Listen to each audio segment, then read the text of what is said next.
আজকে আপনারা শুনবেন একজন নবীর কাহিনী, যার জীবনে ছিল বিশ্বাসঘাতকতা, কষ্ট আর দীর্ঘ অপেক্ষা। কিন্তু সব কষ্টের পর আল্লাহ তাকে দিয়েছেন সম্মান আর মর্যাদা। এই কাহিনীটি হল নবী ইউসুফ আলাইহিসসালামের জীবন কাহিনী। নবী ইউসুফ আলাইহিসসালামের পূর্ণ কাহিনী, ধৈর্য, সততা ও আল্লাহর উপর ভরসার অনন্য শিক্ষা। অনেক অনেক বছর আগে ফিলিস্তিন অঞ্চলে বসবাস করতেন এক মহান নবী। তার নাম ছিল ইয়াকুব আলাইহিসসালাম। তিনি ছিলেন আল্লাহর প্রিয় বান্দা ও নবী ইসহাক আলাইহিসসালামের পুত্র।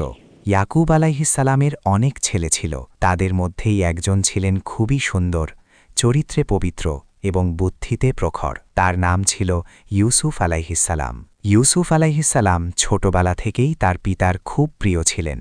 এই বিষয়টি তার বড় ভাইদের মনে হিংসা সৃষ্টি করে।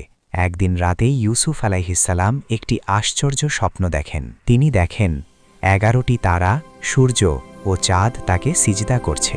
সকালে ঘুম থেকে উঠে তিনি তার পিতা ইয়াকুব আলাইহিসসালামকে স্বপ্নের কথা বলেন। স্বপ্ন শুনে ইয়াকুব আলাইহিসসালাম বুঝে যান এই ছেলে ভবিষ্যতে বড় মর্যাদা পাবে। তিনি ইউসুফকে বললেন, বাবা, এই স্বপ্ন তোমার ভাইদের বলো না, তারা হিংসা করতে পারে। কিন্তু ভাইদের মনে আগেই হিংসার আগুন জ্বলছিল। একদিন ইউসুফের ভাইয়েরা পরস্পর পরামর্শ করল। তারা বলল, আমাদের পিতা শুধু ইউসুফকেই ভালোবাসেন, চলো আমরা তাকে দূরে সরিয়ে দেই। শেষ পর্যন্ত তারা সিদ্ধান্ত নিল ইউসুফকে মেরে ফেলবে না, বরং দূরে কোথাও ফেলে আসবে। একদিন তারা পিতার কাছে অনুমতি চাইল, বলল, আমরা ইউসুফকে নিয়ে মাঠে খেলতে যাব। অনেক অনিচ্ছা সত্ত্বেও ইয়াকুব আলাইহিসসালাম অনুমতি দিলেন। মাঠে যাওয়ার পর তারা ইউসুফকে নিয়ে গিয়ে একটি গভীর কূপের পাশে দাঁড়ায়।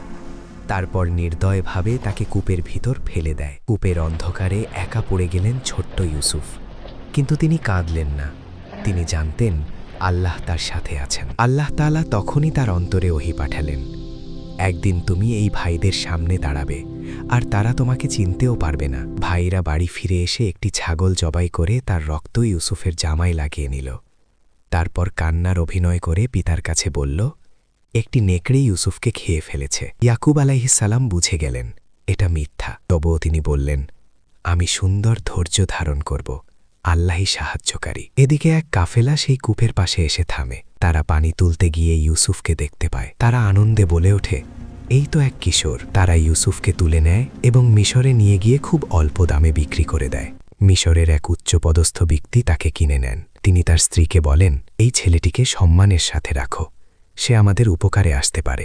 এভাবেই ইউসুফ আলাইহিসসালাম মিশরের রাজপ্রাসাদে বড় হতে থাকেন। যুবক বয়সে পৌঁছালে ইউসুফ আলাইহিসসালাম হয়ে ওঠেন অসাধারণ সুন্দর। তার সৌন্দর্য দেখে অনেকেই মুগ্ধ হতো। একদিন সেই কর্মকর্তার স্ত্রী ইউসুফকে কুপ্রস্তাব দেয়। কিন্তু ইউসুফ আলাইহিসসালাম দৃঢ়ভাবে বলে ওঠেন, আমি আল্লাহকে ভয় করি, আমি এই পাপ করতে পারি না। তিনি দৌড়ে পালাতে গেলে সেই নারী তার জামা পেছন থেকে ছিঁড়ে ফেলে। শেষ পর্যন্ত মিথ্যা অভিযোগে ইউসুফ আলাইহিসসালামকে কারাগারে পাঠানো হয়। কারাগারেও তিনি আল্লাহকে ভুলে যাননি। তিনি বন্দীদের দ্বীনের দাওয়াত দিতেন। একদিন 2 বন্দী স্বপ্ন দেখল। তারা ইউসুফের কাছে স্বপ্নের ব্যাখ্যা চাইল। ইউসুফ আলাইহিসসালাম আল্লাহর দয়ায় স্বপ্নের সঠিক ব্যাখ্যা দিলেন। যেমন বলেছিলেন ঠিক তেমনই ঘটল। বছর কেটে গেল। একদিন মিশরের রাজা এক অদ্ভুত স্বপ্ন দেখলেন। কেউ তার স্বপ্নের ব্যাখ্যা করতে পারল না। তখন কারাগারের এক বন্দী রাজাকে বলল, কারাগারে একজন আছেন, তিনি স্বপ্নের ব্যাখ্যা জানেন। ইউসুফ আলাইহিসসালাম রাজাকে স্বপ্নের ব্যাখ্যা দিলেন এবং দুর্ভিক্ষ মোকাবেলার পূর্ণ পরিকল্পনাও দিলেন। রাজা মুগ্ধ হয়ে বললেন, এই লোককে আমার কাছে নিয়ে আসো। শেষ পর্যন্ত ইউসুফ আলাইহিসসালাম কারাগার থেকে মুক্ত হন এবং মিশরের অর্থভাণ্ডারের দায়িত্ব পান। দুর্ভিক্ষের সময় তার ভাইয়েরা খাদ্যের জন্য মিশরে আসে। তারা ইউসুফকে চিনতে পারে না। শেষ পর্যন্ত ইউসুফ আলাইহিসসালাম নিজেকে পরিচয় করিয়ে দেন। ভাইয়েরা লজ্জায় মাথা নিচু করে ফেলে।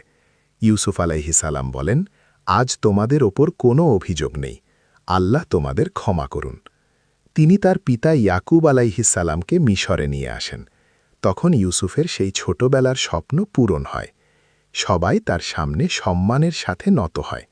এভাবেই আল্লাহ প্রমাণ করে দেন, ধৈর্য কখনো বৃথা যায় না। সততার শেষ পরিণতি সবসময় সম্মান।